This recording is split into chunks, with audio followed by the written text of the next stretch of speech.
আপনি ১ কোটি টাকার লটারি জিতে গেছেন। আপনার মোবাইলের ওটিপিটা আমাকে বলুন, তারপরেই আপনার ব্যাংকের অ্যাকাউন্টের টাকা উধাও। এভাবেই সাধারণ মানুষ সাইবার প্রতারণার শিকার হচ্ছে। তাই গ্রামের সাধারণ মানুষকে সচেতন করতে সাগরদিঘি থানার পক্ষ থেকে সাইবার নিয়ে আলোচনা সভা এবং উদ্বোধন করা হলো সাগরদিঘি থানায় সাইবার ক্রাইম সেল। এর পাশাপাশি হারিয়ে যাওয়া মোবাইল ফেরত দেওয়া হলো প্রকৃত মোবাইল মালিকের হাতে। এই সাইবার ক্রাইম সেল উদ্বোধন করলেন জঙ্গিপুর পুলিশ জেলার পুলিশ সুপার অমিত কুমার সাউ। সাগরদিঘির সাধারণ মানুষ সাইবার প্রতারণার শিকার হলেন এবং সেই সাইবার ক্রাইমের অভিযোগ জানাতে পারবেন সাগরদিঘি থানার সাইবার ক্রাইম সেলে। সাইবার প্রতারণার শিকার হলে সাগরদিঘির সাধারণ মানুষকে জঙ্গিপুর জেলা পুলিশের সাইবার ক্রাইম অফিসে ছুটে যেতে হতো। এখন সাগরদিঘিবাসীর জন্য সাগরদিঘি থানায় উদ্বোধন হয়ে গেল সাইবার ক্রাইম সেল। দিন দিন যেভাবে সাইবার প্রতারণার শিকার হচ্ছে সাধারণ মানুষ, সেই প্রতারকদের রুখতে বিশেষ উদ্যোগ সাগরদিঘি থানা পুলিশের। সাধারণ মানুষ যেভাবে প্রতারিত হয় সেই বিষয়ে আলোচনা করা হয়। সাগরদিঘি থানার পুলিশ প্রশাসনের পক্ষ থেকে জানানো হয়, যেভাবে মানুষকে প্রতারণা করা হচ্ছে, তেমন আপনি ১ কোটি টাকা লটারি জিতেছেন, মোবাইলের ওটিপি বলুন। আপনার বীমা ম্যাচিউর হলে টাকা পেতে হবে, এখনই ওটিপিটা বলুন। আমরা ব্যাংক থেকে বলছি, আপনার পাসবই আপডেট করতে ওটিপিটা বলুন। আপনার ব্যাংকের অ্যাকাউন্ট হ্যাক হয়েছে, সমস্যা দূর করতে পাসওয়ার্ডটা বলুন। এভাবেই মানুষ প্রতারিত হচ্ছে। এরকম সমস্যায় পড়লে অতি সত্বর পুলিশ প্রশাসনের সাইবার বিভাগে জানাতে হবে। সাগরদিঘি থানার ভারপ্রাপ্ত ওসি সুমিত বিশ্বাস সাগরদিঘি থানার প্রত্যন্ত এলাকায় ঘুরে সাইবার সচেতনতার বার্তা দিয়ে দেন। জঙ্গিপুর পুলিশ জেলার পুলিশ সুপার অমিত কুমার জানান যে, আমরা ব্যক্তিগত তথ্য কোনো অজানা মানুষকে দেবেন না। এর পাশাপাশি মানুষকে সচেতন থাকার কথা বলেন। আমার কালী পুজোর আগে।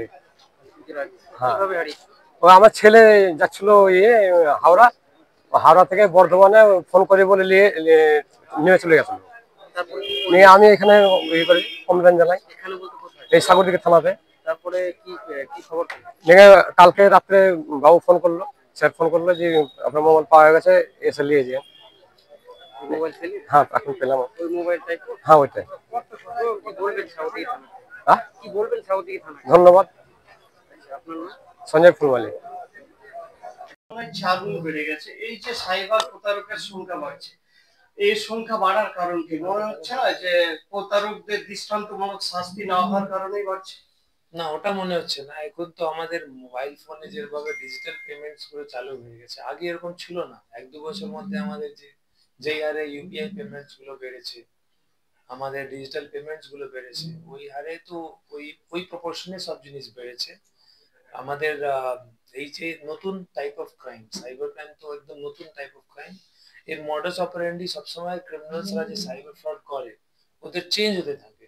তো ওই চেঞ্জের মধ্যে আমরাও এখন ধীরে ধীরে আমাদের নিজের যে টেকনোলজি এক্সেলেন্স আছে, ইনভেস্টিগেটিং টেকনিক্স আছে, ওটা আমরা ইমপ্রুভ করছি। আর এই ইমপ্রুভমেন্ট মধ্যে যেই হারে বাড়ছে, কিন্তু ওই হারে আমাদের যে সাইবার ফ্রড ইনভেস্টিগেশন আছে, ওর থেকে ৪ গুণ বেশি আমরা আমাদের রিকভারি হচ্ছে, আমরা করতে পারছি। এখন যেই মুহূর্তে আপনার 1930 তে এনসিআরপি তে কমপ্লেন করবেন, আগে ১-২ বছর আগে ওরকম ছিল না, কিন্তু এখন আপনি কমপ্লেন করলেই সব অ্যাকাউন্ট গুলো হোল্ড হয়ে যাচ্ছে। তো এই যে আমাদের টেকনোলজিক্যাল ইমপ্রুভমেন্ট যেটা হচ্ছে, ইনভেস্টিগেটিং টেকনিক্স গুলো আরো ভালোভাবে ইমপ্রুভ করছি। আপনারা শুধু ওই কম্প্যারিজনটা দেখছেন, কিন্তু যেই হারে আমাদের ডিজিটাল পেমেন্টস বেড়েছে, যেই হারে আমাদের সবার কাছে মোবাইল ফোন এসছে, ওই হারে কিন্তু ওই প্রপোর্শনটা সেম না। বুঝাতে পারলাম? এখন কি প্রত্যেক থানায় সাইবার সেল তৈরি করা হচ্ছে? প্রত্যেক থানায় আমাদের যতগুলো থানা আছে জঙ্গিপুর পিডিতে, সবটাই সাইবার সেল আছে। আর ওর পুরো সুপারভিশনটা আমাদের সাইবার থানা করে, যেটা আমাদের জঙ্গিপুর রঘুনাথগঞ্জে আছে, মেন এসপি অফিসে। ওটা পুরো ওভারঅল সুপারভিশন করবে। মানে basically this will do the major part, যে এখানে ডেলি যে এনসিআরপি কমপ্লেন্ট হয়, ওখানে যেতে হবে না আপনাদেরকে, সবাই ওখানে যেতে হবে না। এখানে সাপোর্টিং স্টাফস গুলো আছে, আমাদের ওসি আছে, সুপারভিশন করে নেবে। কিছু ক্রিটিক্যাল গুলো থাকলে তারপরে আমরা ওখানে ফরওয়ার্ড করব। একটা বিষয় যে আমার অ্যাকাউন্টে ধরেন টাকা